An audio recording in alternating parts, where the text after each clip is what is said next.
What's up, guys? Welcome back to the channel. This is the final round of SSKC.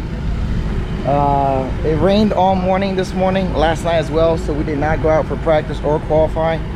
Most of us, Junior went out for qualifying because the track started drying up. It's a beautiful weather that we're having now, so it's going to be full dry setup, dry track. But Miguel didn't have that good of a day yesterday, and the lovely people at Karting and Erica decided to come down and give Miguel some pointers. Because he needs them. Because he needs them. He's struggling bad. So she's over here giving him pointers because she waxed him yesterday. So hopefully Miguel gets a little bit quicker today, turns it around, and gets going.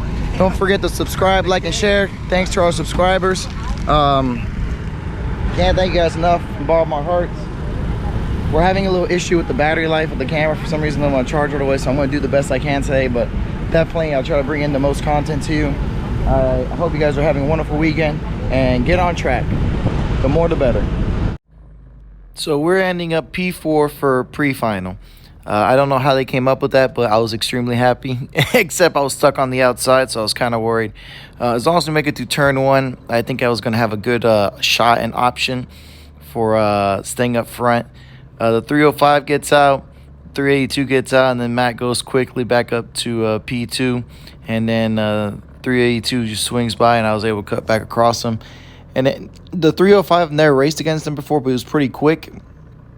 Matt had plenty of speed from yesterday, just didn't get that good of a run out. Plus, my gearing was more for bottom end. Matt goes to the outside. I take the advantage right off the bat to take that position away from him.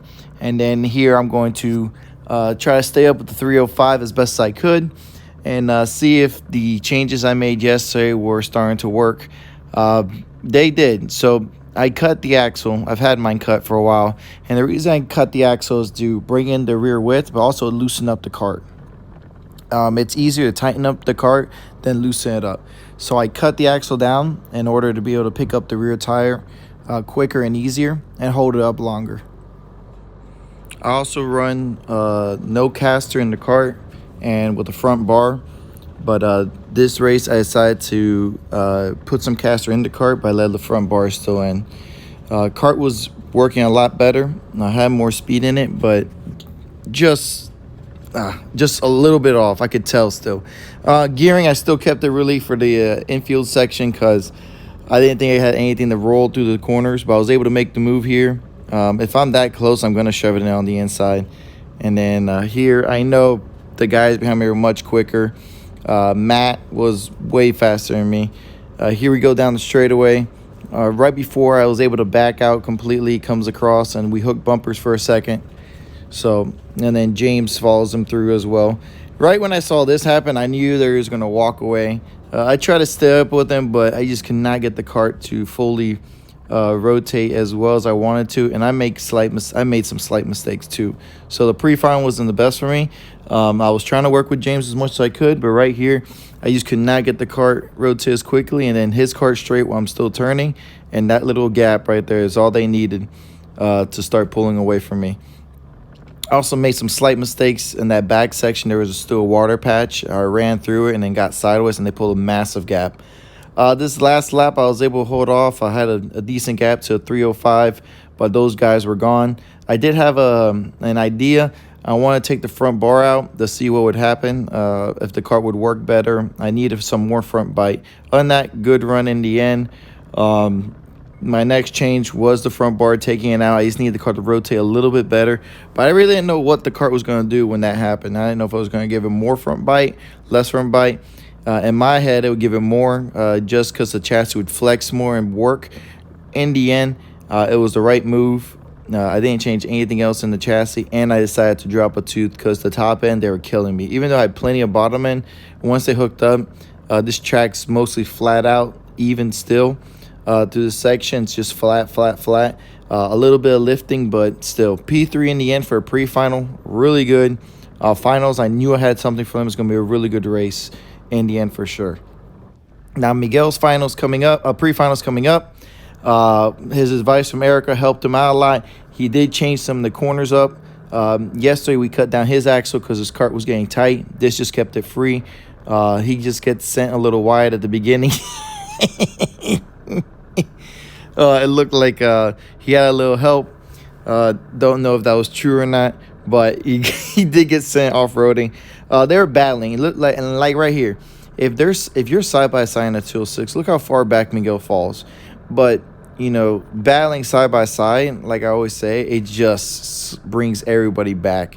And I'm telling you, they stayed side by side for the first almost full lap. And this way, Miguel was able to come back. He's still taking that double right-hander a little tight, and he can't get back across as well. That's why he loses a little bit of speed. But here, he made a good run up to them, and it's all because they stayed battling. Their senior gets sent wide. Man, he had some bad luck. I saw the video. I was like, dang, man, you just don't have any friends out there at all. He was like, I don't know what I did. It's just they just kept sending me back. This is weird to say, but Dylan was also in the back. And the same cart that sent Senior decided to send the number 20 as well. So definitely the number 7 was not making any friends out there for sure. Here Miguel is trying to help with Erica. Erica, that's a sign of bumping, but she hit her head so hard I thought she was going to knock herself out. That was funny to watch. He had a good run, trying, like right there, that little water spot, I would hit it. Erica got a little sideways after hitting that water spot. You can see it on the lens. I hit that little, that's the only place of the track that really was hindering. And down the turn 40, inside was still wet. So if you're going to make a pass, you got to make a pass deep in the inside. I mean deep, like real deep. So that was the 2 spots that were like hard to make any moves. Like right there is that water patch I was talking about. So turn 4 is usually a passing zone if you can get a good run up on the inside, but you'd have to wait until turn 5. Like right here, Junior is about to make the pass on Miguel. Gets in front of him after his off-road excursion earlier in the race, and he starts to slowly pull away. Junior uses a lot of body lean to get the car rotated. As you see, like just that half a car difference on that double right to left, it makes a big difference because it leads up to the front straightaway. And there, Junior misses the water spot. Miguel grabs it a little bit and slows him down some more. Good battling up front right here. Number 20 got some off-road excursion. Greg, our buddy Greg, had issues. His brake was dragging during the race. But then these guys would not really pull away. There were just some minor areas Miguel had to really fix on the driving part, but the chassis was starting to work for him. He was starting to get off the corner better. He was starting to, be able to keep up, drop lap times. It was just some areas of the track just need to tighten up the driving a little bit more, and it would have, worked out perfectly for him in the end. Even though this is like Miguel's worst track, for some reason he just cannot get it down. And then with the track configuration changing as much as it did, he still was able to get it down. And I would say track configuration changed. It was just the curbing. Before, you would hit the curbs to go fast. Now you didn't want to touch those jokers at all. If you touched them, as you saw earlier in the race, it just became, it just hindered you. So you can still use turn 4 and 5, but right here you don't want to touch this curb like Miguel. You don't want to hit that. And then you want to get a good run on this double right. Stay real close on the right-hand side so you can get a good run to the left. You don't want to hit that left-hand curb. You don't want to go too far to the right. Here you want to stay off the curbing as well because that slows down your momentum. Get a good run out.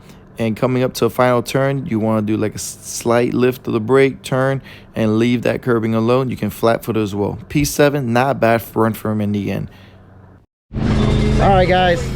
We got pre-final in the books. I was able to hold on to P3, but I don't have anything for the top 2 for sure. Definitely a gear change. Yeah. Other than blocking. Other than get in front of him and block like crazy, but gear change. I'm going to do a setup change too. See if it works. I have nothing to lose really because I want to go for the win. And since yesterday's issue, it pulls me out of the running for the championship, so whatever. Miguel's, he's liking his new kart setup. Not liking the stock motor, that's for sure. So we found out out of the box motor compared to an engine builder is a big difference. We're guessing somewhere in a half a second range. Every turn Miguel gets yanked so hard, it's not even funny. So definitely good learning experience. Let's get ready to finals. Let's send it. Hopefully we got Junior being sent. That'll be awesome. Good content. I would like to please pledge to everybody to stop fucking wrecking me. Please. Because I don't know what I did. I'm not a bad person. Ouch. Everyone's just like, Junior? I hope I got it on camera. I hope it's on camera. All right, guys, let's get to the finals. On to the finals. The only change I did was to take the front bar out. I was trying to get the cart to rotate a little bit better and make the chassis work, and it worked like a dream. Here we go. It looks like Matt gets a little loose, hooks James' bumper, sends James off the track. That was the end of his race. I was able to get by Matt and then try to, you know, just maybe pull a little gap, maybe pull a little lead. I don't know. I know Matt was extremely quick, but I had to be on my game because I knew he was going to try and make a pass right back at me extremely fast. So my plan was, if he gets by me, it's just to shoot it right back up on the inside. I really wanted to work and pull away from third and make it like a 2-horse race, but I knew he wasn't going to stay back there. So my goal was just to do the best I could, and if he did get by me, let the cart come to me, and then once it did, just do the best I could to hang on and then make a final pass. So we're going down here, down the straightaway. I know I was still geared a little taller than him, so I know he had a little bit more top end speed, and I found that like towards the end of the race I was like maybe a half a tooth up, which gave him enough for a run to get by me here. And then my goal here was just, where can I get back by him as quick as possible and see if I could make it stick. So immediately I found out that in the tighter section I was much quicker. The change I did to get the cart to rotate better worked. So definitely I was excited. This being this close, I knew I was going to make the move. I was just going to see if the move would stick. It didn't. He did a crossover move really well and made it work. But that gave me an idea already for the end of the race. All right, if I was going to be in that same position, what would I do to defend that? So I'm already thinking about how to defend that if I'm close enough to the end of the race. So in my mind is, can I stick up? And if I can, what move to do? I found out quickly that my cart was hooked on rails. Through this first section, I was stupid fast. Through turn 1, I was gaining. Turn 2, I was gaining. Turn 3, I was getting a good run. 4, the cart was just doing what it needed to do, and 5 was doing what it needed to do. So I'm going to try my move now, what I want to do on the last lap.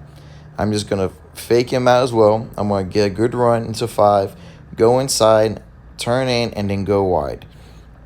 So he sees that he can cross me over it again, and he can take the position. I'm already setting up for the last lap due to the fact that the cart was just, rolling. So I wasn't worried about him moving away or anything at this point. I was just trying to do the best I could to get set up for my last lap move. Cart was just on fire, man. I gotta thank everybody that helped me out. Talking to Dylan, bouncing ideas off of him. SLA, the power was there. Definitely, and it was crazy that we blew a head gasket during this race and still had that much power. We go into turn 1, I'm on his bumper. Turn 2, I just want to be close. Turn 3, I want to be real close. And then getting out of 4, all it came up to is I needed a good run out of 4. Right here, when I got the turn, I said, oh yeah, this is it. Now I'm going to park the car in the corner. I'm going to take away the crossover. So I slow the car really far down, and I come back across hard. It takes away that crossover move that he had going on. Now it's just defending. I'm going to keep it tight on this double right, and I'm going to keep it tight on the left. We get into a little bit. He gets a good run out, and then bam, we end up touching and hitting. He gets in front of me. Now, I did not think the 305 was this close. I do the crossover move. I have the inside lane going into the final corner, but the 305 blows by me. So he crossed the line first due to a penalty. He ended up third. I've won those races. I've lost those races. Overall, awesome race. I had the blast. Too bad James wasn't up there with us. On to Miguel's race. It was a wild start right off the bat. I was like, dang, man. Like father, like son. This sucked. Right here, get into a corner, and then Jed just gets sent sideways. And then due to all the mud there, he just lost a ton of position. even though he had a really quick kart. Miguel gets a pretty good start, and then look at this move. I mean, that looked like me. I'm not gonna lie. Miguel went for it on Erica right off the bat. Good move from him from the beginning, and then he was just trying to hang on for dear life after that. But that was a really good move. I was shocked. You see Greg up there front. He got his issue fixed, so he was quick in the final as well. But, you know, Miguel did a really good job, even though this is his weakest track. And we only show up once a year now. So, really, when you get down here twice a year, try to get some of these bug outs, maybe do a little bit of practice, just so you can get the track down better. Because, really, that's what's hindering him a lot is that dang lack of track time and then trying to get the right lines down. It's difficult with these new curbs. Erica gets by him here. She had a really good run. Stuck with Miguel the whole time. Didn't let him get away, and then when she had to move, she made a move right on him really good, and then did a good job, you know, just trying to drive away from Miguel. So, and she ends up doing that too. She ends up pulling away a little bit. So good job by her. You know, she improved a lot this last year. She got out to different tracks. She made it out to Orlando, Anderson. So she really moved around and didn't stay in one location, which is what's needed when you get into karting, is go to different tracks and just get lap times in. Seat time is your best friend. I wish I had tried that. I was close to, so I get as much seat time as I could, practice, but you know, my seat time is race time, so that's why I try to race as much as I can. So if not, man, I would live the track, and you know, Nicole would really kill me. You see that move on the inside? She got a good run, took it, and then from there she was moving out. She had a really good run, and then on top of that, Miguel goes up on the inside, sends it in, uses Erica a little bit. Like, I'm telling you, this final, Miguel showed up. He must have watched my final and then, like, I can do these moves. If Jorge can do it, I can do it. You know, he just took the notebook out and took some lessons, took down some notes, and learned from his big brother. That's what you got to do sometimes, but she wasn't having any of it. She went back up on the inside a couple laps later. Miguel loses the rear a little bit, hits the curb, and then coming up on the inside, gets passed again by Jed, which finally caught up, and then the 7 was trying to make a pass. Jed turns around, waves at the camera, says later, nice kid. I bet Miguel was like, what the heck? It was funny. We have a good time out there. Even though we're not running well, we always keep digging, we always keep trying, and we always try to make a difference and always keep improving. But he had a rough start at the beginning, as you guys saw. He made his way back up. Right here, the 7's going to get by Miguel again. And then she's going to try and make her way up to Jed and Erica. So, but as you can see here coming up in 206 racing, one little mistake can cost you a lot of time. It'll cost you 2 to 3 tenths, and gaining that 2 to 3 tenths back if you're racing against someone that's on the ball is extremely difficult. But if you get into it on accident, you lose a second out of nowhere just because, you know, the low speeds of these vehicles. So coming up on the last lap, you see the 3 of them pulled away pretty good for Miguel. But you're going to see here in a second, they're going to start battling out, and it's going to bring Miguel right back into it. Definitely is a really close race at the end. It was a really close run. Right here, you're going to see someone go extremely wide, maybe get shoved out, and then they're going to keep battling it up front. So, as you can tell, a little bit of battling, and bam, Miguel's starting to creep back into the picture. So, there's 3 positions possible right there for him. So, you never give up, all right? And no matter how the race is going, don't give up. Always have a chance to make up a spot or 2. Coming up here, Erica was in a really good fight with Jed. She made a move, got slowed up, and then Miguel's right here going to try to take the position, but he can't. Thanks to everybody for support. Can't wait to next year. Strong finish for us for SSKC. Can't wait to next year. All right, guys, end of the season turned out great. Was able to take home P1, P2 on track, but since a penalty, you know, shit happens. It sucks the way I want it, but kart was the fastest it's been all weekend, and I woke up too. Well, I didn't even know what I meant. Miguel finished P7. Peace. Hey, at least that's where it started. We definitely know stock motor's not the way to go. Yeah, you can't do it. But next race for us will be Daytona. For me. For you. Miguel. I gotta send that thing off. Miguel will be wrenching. He'll be sending the motor off, and we probably won't get it back in time. So should be a good season. Thanks for watching, guys. Thanks for everything, and we'll catch you on track. See ya. Thank you.